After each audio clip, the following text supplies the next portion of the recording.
আসসালামু আলাইকুম, সবাই কেমন আছেন? আজকে আমার ডেইলি ব্লগ থেকে আপনাদের সাথে শেয়ার করছি আমার কিচেনের একটা ভর্তা রেসিপি। আজকে আপনাদের সাথে আমি শেয়ার করব লইট্টা শুটকি ভর্তা। অনেকেই বলে, যারা আমার হাতে লইট্টা শুটকি ভর্তা খেয়েছে তারা অনেকেই বলে যে আমার হাতে লইট্টা শুটকি ভর্তাটা নাকি একটু ডিফারেন্ট হয়। আর আজকে যেহেতু আমি লইট্টা শুটকি ভর্তা করব বাসায়, তো ভাবলাম যে আপনাদের সাথে একটু শেয়ার করি।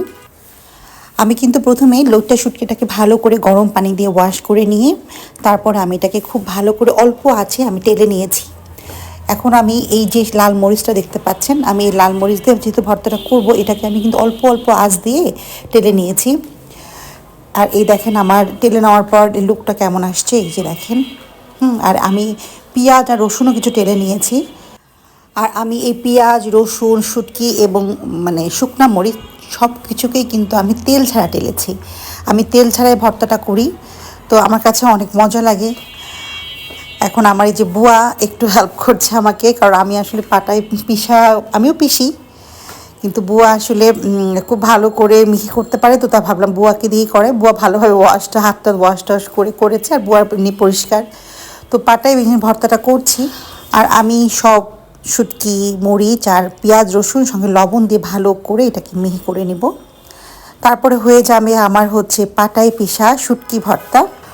আর এই ফাঁকে আমি করে নিয়েছি হলো চিংড়ি ভুনা।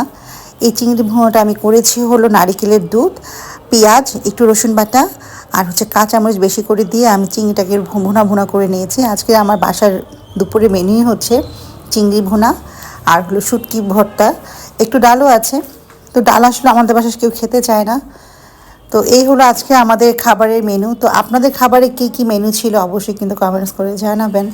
আর এই দেখেন, এই ফাঁকে আমার বুয়া কি সুন্দর করে শুটকি ভর্তাটা রেডি করে ফেলেছে। এখন আমি প্লেটে ভাত বেড়ে নিচ্ছি। এর সাথে নিব আমি এই বানিয়ে ফেলা শুটকি ভর্তা, গরম গরম ভাতের সাথে খাবো। আর একটু চিংড়ি ভুনাও নিব। তো আমার কাছে মনে হয় চিংড়ি ভুনা, শুটকি ভর্তা আর ভাতের একটা কম্বিনেশন আছে। কখনো আপনারা একসাথে মিলিয়ে খেয়ে দেখবেন, আমার কাছে ভীষণ মজা লেগেছে আজকে খাবারটা।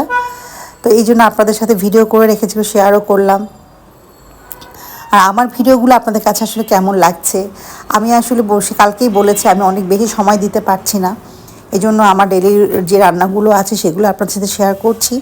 যদি খারাপ লাগে আমাকে একটু ক্ষমা করবেন। আসলে আমি অনেক ব্যস্ত থাকি সারাদিন, আমার স্কুল আছে, আমার অফিসের কাজ করতে হয়। এই কাজের ফাঁকে ফাঁকে যতটুকু ভিডিও পারি আমি মেক করি, আপনাদের সাথে শেয়ার করি। তো ভিডিওগুলো আপনাদের যদি ভালো না লাগে একটু ক্ষমা করবেন। আর যদি ভালো লাগে তাহলে লাইক, কমেন্ট, শেয়ার করে অবশ্যই পাশে থাকবেন। আর আজকের ভিডিওটা এখানে শেষ করছি।